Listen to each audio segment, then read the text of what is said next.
Semoga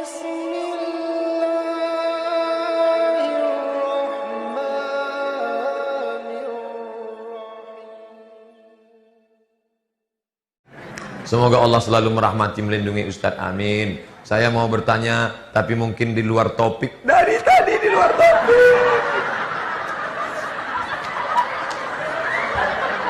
Bagaimana hukum jual beli saham Pak Ustadz? Saham tersebut dari perusahaan yang bergerak di bidang halal seperti perkebunan, konstruksi, tapi dalam menjalankan bisnis mereka terlibat dengan bank, biasanya mengandung unsur riba. Hampir semua perusahaan pasti terlibat dengan bank. Saya perusahaan menjalin kerjasama dengan bank, lalu saya jual saham.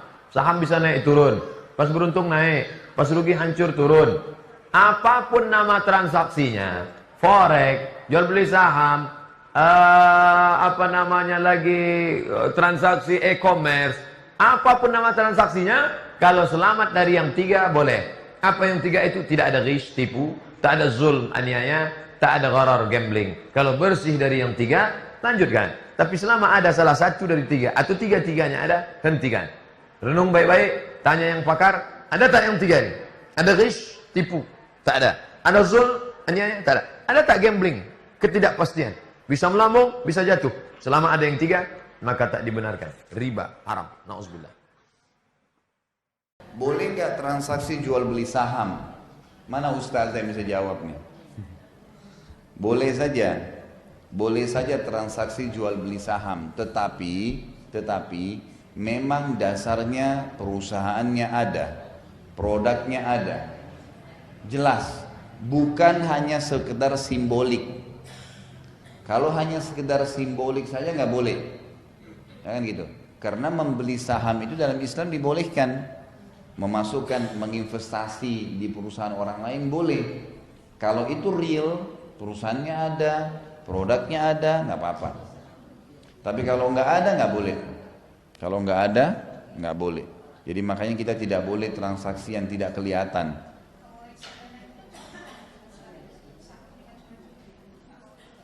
Kalau memang jelas produknya, jelas perusahaannya, gitu kan.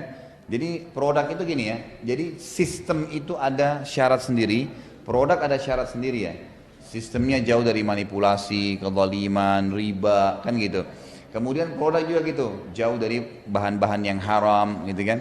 Kalau ini semua jelas dalam Islam, gak ada masalah. Tidak apa-apa kita investasi, gitu kan. Tapi perlu juga ditahu satu hal ya, ibu-ibu sekalian. Dalam Islam ini kita dianjurkan, lebih dianjurkan kalau kita bisa mencoba sendiri.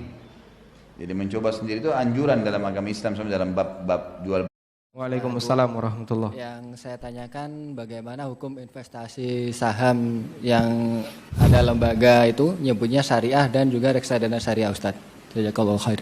Wa jazakallahu khairan. Ada dua rincian saham yang pernah difatwakan oleh Lajnah Daimah. Yang pertama, saham yang dia wujudnya real. Jadi betul-betul ketika Anda beli saham itu seperti Anda beli aset. Sehingga saham itu mewakili aset di sebuah perusahaan yang bergerak di bidang yang halal, wujudnya real. Ketika Anda beli saham, Anda tahu ini perusahaannya X dan perusahaan ini nilainya sekian, dan Anda tahu presentasi berapa kira-kira nilai aset yang Anda miliki. Mungkin cuman 1 per mil ya, 1 per 1000 atau 2 per 1000. Yang penting wujudnya real. Nah, saham seperti ini boleh diperdagangkan dan dia boleh mengambil keuntungan di sana. Yang kedua, saham yang tidak real. Dia sifatnya hanya surat yang diterbitkan, namun tidak mewakili aset. Dan ini mulai banyak digalakkan oleh masyarakat, terutama mereka yang bermain di dunia falas atau di dunia forex ya. Kemudian di bisnis saham online. Seperti misalnya ada orang yang beli minyak. Saya beli minyak 100 barel. Nah, kemudian cuma dikasih kertas saja. Anda punya minyak 100 barel. Sertifikat kepemilikan minyak 100 barel. Bisa nggak minyak 100 barel ini didatangkan? Nggak bakalan bisa. Cuman ini mewakili minyak 100 barel. Terus duit yang saya setorkan jadi apa? Ya cuman utuh duit, tapi disimpan. Selanjutnya Anda cuma dikasih sebuah sertifikat yang menunjukkan kalau Anda punya minyak sekian. Meskipun realnya nggak ada. Dan ini yang dipraktikkan oleh banyak orang. Ketika ini menyebar, mereka hanya bermain di dunia uang. Duit digesek dengan duit, menghasilkan duit. Dan prinsip riba adalah ketika uang menjadi komoditas. Makanya yang perlu Anda waspadai ketika Anda bermain dalam sektor saham, Anda bisa lihat, ini betul-betul sesuatu yang real, ada wujud asetnya, ataukah saham bodong, ya, yang dia hanya mewakili kepemilikan tertentu padahal aslinya tidak ada. Kalau bentuknya yang kedua, Anda tidak berhak untuk, atau kita tidak diperbolehkan untuk bertransaksi di sana, karena itu sifatnya hanya permainan uang. Padahal uang dengan uang boleh nggak ada kelebihan? Nggak boleh. Uang dengan uang syaratnya dua. Pertama harus tunai, yang kedua tidak boleh ada kelebihan. Dan mayoritas dalam bisnis saham untuk saat ini lebih banyak untuk bisnis saham yang tidak real dibandingkan yang real. Wallahu a'lam.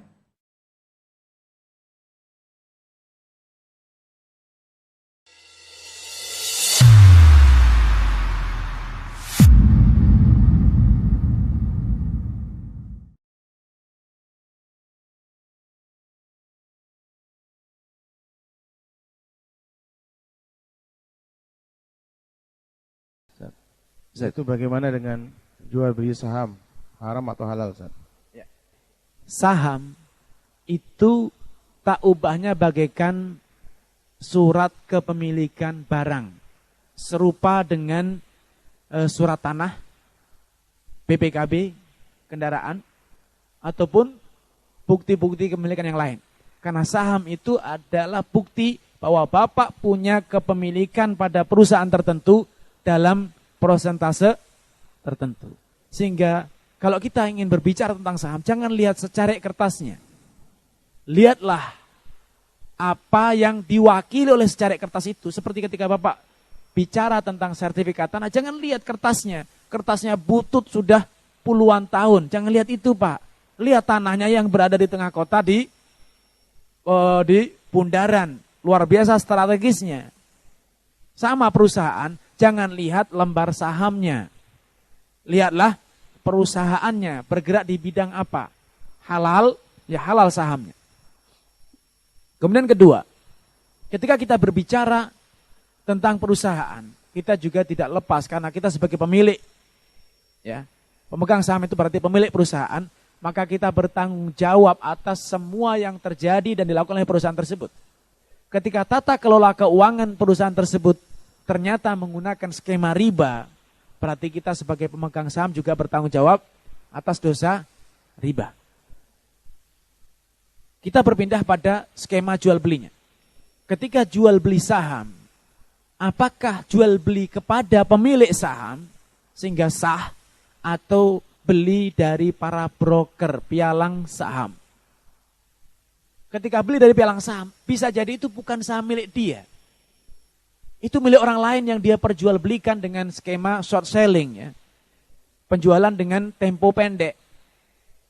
Pagi jual, sore dibeli lagi. Padahal itu sahamnya orang lain yang dipercayakan kepada dia untuk dikelola. Diperjualbelikan dalam skema short selling, dan ini haram tentu. Karena dia menjual barang yang bukan miliknya. Dan short selling itu tidak terjadi transaksi tunai. Karena kalau kita beli misalnya 1000 slot saham. Saham itu biasanya satu slot itu adalah 1000 lembar saham. Tidak bisa beli saham cuma satu lembar, Pak, ya. Satu slot itu 1000 lembar. Nah, kalau kita beli 1000 slot berarti 1 juta saham. Kita beli 1 juta saham, nilainya 1 miliar. Dalam short selling kita tidak bayar tunai 1 miliar. Kita hanya bayar maksimal 10% dari nilai transaksi. Di pagi hari kita bayar 100 juta. Di sore hari kita diwajibkan menjual kembali saham tersebut kepada brokernya, pialang sahamnya. Nanti akan ketahuan harga saham naik atau turun. Kalau naik, maka 100 juta dikembalikan plus keuntungannya. Kalau ternyata rugi, turun sahamnya, 100 juta dipotong nilai susutan tersebut, jadi kerugiannya, penyusutan nilai saham, kembali mungkin cuma tinggal 90, tinggal 80. Hanya itu. Dan skema semacam ini haram. Karena ini riba. Hakikatnya bayar 100 juta, kembali 90, kembali 110. Ini spekulasi dalam praktek riba. Seperti itu tidak boleh. Ada skema jual beli saham yang juga bermasalah secara aturan syariat.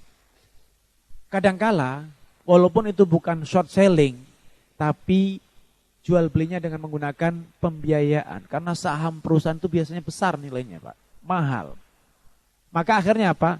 Melibatkan pihak ketiga, perusahaan ataupun bank yang apa? Memberikan pembiayaan untuk beli saham. Maka kalau itu kita tempuh, kita jalankan, maka berarti kita terkena masalah riba tadi, Pak. Ya riba. Tapi kalau kita beli tunai dari pemilik saham, maka tidak masalah. Walaupun di sore hari kita jual lagi, tidak masalah. Karena kita beli dari pemilik. Seperti orang beli rumah, hari ini dibeli, nanti sore dijual, halal. Beli mobil, pagi dibeli, sore dijual, halal. Kalau kita belinya dari pemilik mobil. Wallahu ta'ala a'lam.